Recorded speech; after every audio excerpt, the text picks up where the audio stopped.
পুরানো বাংলার বহু বিখ্যাত রান্না যা বর্তমানে ব্যস্ত জীবনযাপনের কারণে প্রায় বিলুপ্ত হতে বসেছে, তেমনই এক পুরাতন ও প্রায় হারিয়ে যেতে বসা সম্পূর্ণ নিরামিষ রান্নার রেসিপি নিয়ে আজ আমি চলে এসেছি।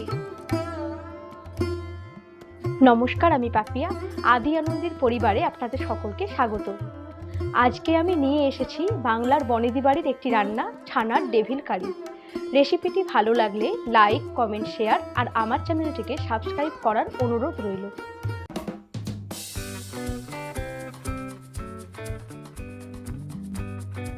ছানার ডেভিল কারি বানানোর জন্য প্রথমেই নিয়ে নিয়েছি 300 গ্রাম জল ঝরিয়ে রাখা ছানা,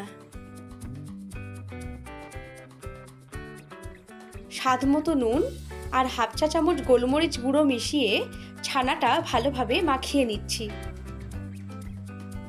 ছানাটা আমি 2 লিটার দুধ থেকে বানিয়ে নিয়েছি। এই নরম ছানা বানানোর সঠিক পদ্ধতিটি বেশ কিছুদিন আগে আমি ছানার কালিয়া রেসিপির ভিডিও আপলোড করেছিলাম। সেই ভিডিওতে এর বিশদ বর্ণনা আছে, আপনারা চাইলে ডেসক্রিপশন বক্সে দেওয়া ভিডিওর লিংক থেকে দেখে নিতে পারেন। এবার ছানাটা ভালোভাবে মেখে এর মধ্যে মিশিয়ে দিলাম 2 টেবিল চামচ ময়দা।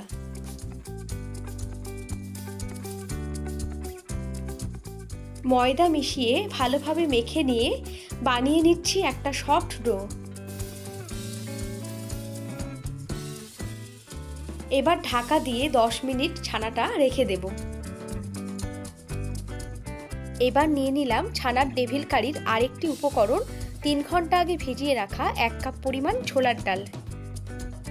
এবার ছোলার ডালটা একটা মিক্সার জারে নিয়ে 1 টুকরো আদা, একটা কাঁচা লঙ্কা, হাফ চা চামচ নুন,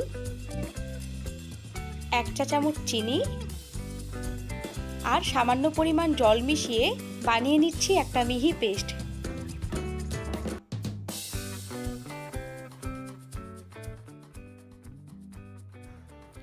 এবার কড়াইতে 2 চা চামচ সর্ষের তেল গরম করে দিয়ে দিলাম হাফ চা চামচ কালো জিরে, হাফ চা চামচ হিং আর হাফ চা চামচ হলুদ গুঁড়ো।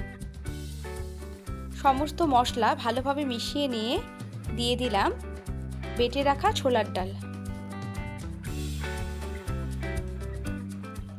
এবার গ্যাসের ফ্লেমটা লোতে রেখে ছোলার ডালটা ভালোভাবে কষিয়ে নেব।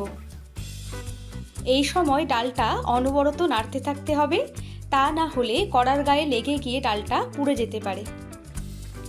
দেখুন ডালটা কষানো হয়ে গেছে, কড়ার গায়ে ডালটা একটুকুও লেগে থাকছে না, তার মানে ডালটা পুরোপুরি তৈরি হয়ে গেছে।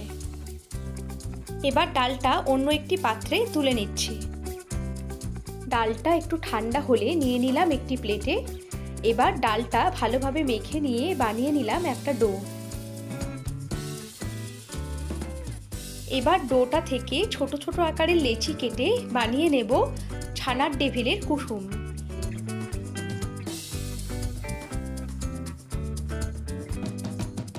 দেখুন ডালের এই বলগুলো দেখতে আসল ডিমের কুসুমের মতোই হয়েছে।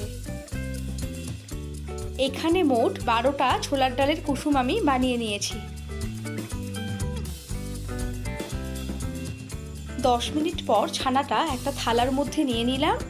এবার ডোটা থেকে একটু বড় সাইজের লেচি কেটে নিচ্ছি।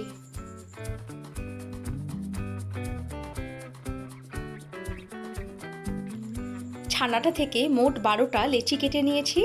এর সাথে নিয়েছি ডাল দিয়ে বানানো কুসুম আর নিয়েছি সামান্য পরিমাণ ময়দা।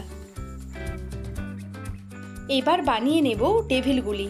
তার জন্য একটা ছানার লেচি হাতে নিয়ে একটু ঘুরিয়ে নিয়ে লেচিটা আঙুলের সাহায্যে চেপে চেপে একটা বাটির শেপ দিয়ে নেব।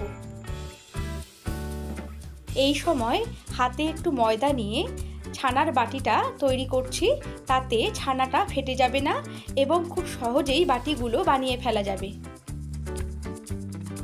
দেখুন বাটিটা খুব ভালোভাবে তৈরি হয়ে গেছে। এবার এর মধ্যে একটা করে ডালের কুসুম ভরে ছানার বাটির মুখটা বন্ধ করে নিচ্ছি।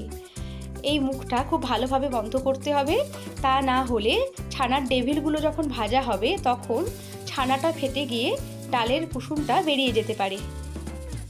এবার ছানার বলের গায়ে একটু ময়দা মাখিয়ে নিয়ে হাতের সাহায্যে এইভাবে ঘুরিয়ে ঘুরিয়ে একটা ডিমের মতো শেপ দিয়ে নিচ্ছি।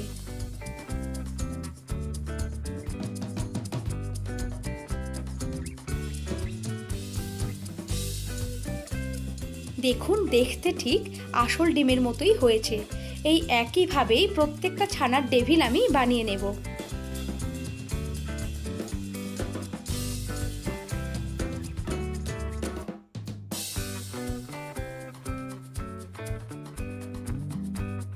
তিনশো গ্রাম ছানা থেকে মোট 12টা ডেভিল আমি বানিয়ে নিয়েছি।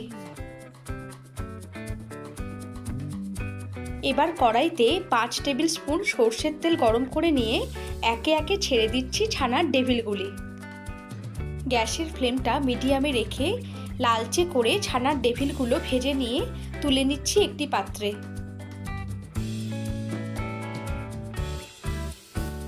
একইভাবে বাকি ডেভিলগুলোও ভেজে তুলে নিচ্ছি।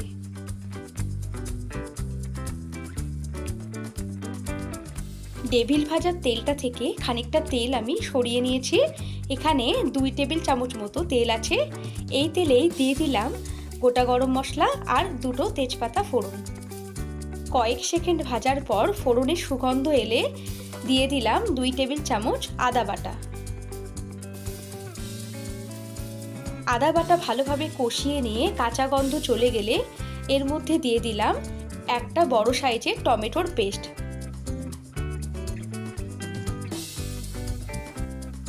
গ্যাসের ফ্লেমটা মিডিয়ামে রেখে কিছুক্ষণ টমেটোটা কষিয়ে নেবার পর দিয়ে দিলাম হাফ চা চামচ হলুদ গুঁড়ো, 1 চা চামচ লঙ্কা গুঁড়ো, 1 টেবিল চামচ জিরে গুঁড়ো আর 1 টেবিল চামচ ধনে গুঁড়ো। মিডিয়াম ফ্লেমে কিছুক্ষণ কষিয়ে নেবার পর দিয়ে দিলাম সামান্য পরিমাণ জল। গুঁড়ো মশলা কষার সময় একটু জল দিয়ে নিলে মশলা ধরে যাওয়ার সম্ভাবনা থাকবে না। মিনিট খানেক কষিয়ে নেবার পর মশলা থেকে তেল ছাড়তে শুরু করলে গ্যাসের ফ্লেমটা লোতে রেখে মিশিয়ে দিলাম 2 টেবিল চামচ ফেটিয়ে রাখা টক দই। টক দই মেশানোর সময় অবশ্যই গ্যাসের ফ্লেমটা লোতে রাখতে হবে, তা না হলে দইটা ছানার মতো কেটে যেতে পারে। এবার আরও মিনিট খানেক সমস্ত মশলা কষিয়ে নেবার পর দিয়ে দিলাম 2 গ্লাস পরিমাণ জল। এবার স্বাদ মতো নুন আর 1 চা চামচ চিনি মিশিয়ে ঝোলটা একটু ফুটতে দেব। যেহেতু এটা একটি নিরামিষ রান্না তাই এখানে চিনির ব্যবহার করলাম, এতে রান্নাটির স্বাদ খুব ভালো হয়। তবে আপনারা চাইলে চিনিটা নাও দিতে পারেন। ঝোলটা খানিকক্ষণ ফুটতে শুরু করলে ঝোলের মধ্যে দিয়ে দিলাম ভেজে রাখা ছানার ডেভিলগুলি।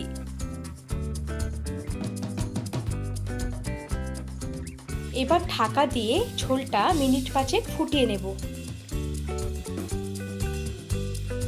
5 মিনিট ফোটার পর ডেভিলগুলোতে ঝোলটা অনেকটা টেনে নিয়েছে এবং ডেভিলগুলো ফুলে আকারে অনেকটা বড় হয়ে গেছে। এবার গ্যাসের ফ্লেমটা অফ করে মিশিয়ে দিলাম 1 চা চামচ ঘি আর হাফ চা চামচ গরম মশলা গুঁড়ো। দেখুন, ছানার এই ডেভিলগুলোকে একবারের জন্যেও দেখে বোঝার উপায় নেই যে এগুলো আসল ডিম নয়। ছানার ডেভিল কারি পরিবেশনের জন্য সম্পূর্ণরূপে প্রস্তুত। এবার একটা ছানার ডিম আপনাদের কেটে দেখাচ্ছি। দেখুন, এর সাদা অংশ আর কুসুম দুটোই পরিষ্কারভাবে বুঝতে পারা যাচ্ছে। তাহলে বন্ধুরা, বাড়ির সকলকে চমক দেওয়ার জন্য অবশ্যই বানিয়ে ফেলুন দারুণ স্বাদের এই ছানার ডেভিল কারি রেসিপিটি। রেসিপিটি ভালো লাগলে আমাকে কমেন্ট করে জানাবেন। আরও নিত্য নতুন রেসিপি পেতে আমার চ্যানেলটিকে সাবস্ক্রাইব করার অনুরোধ রইল। আগামী সপ্তাহে ফিরে আসবো আরও একটি নতুন রেসিপি নিয়ে। আপনারা সবাই ভালো থাকুন, সুস্থ থাকুন।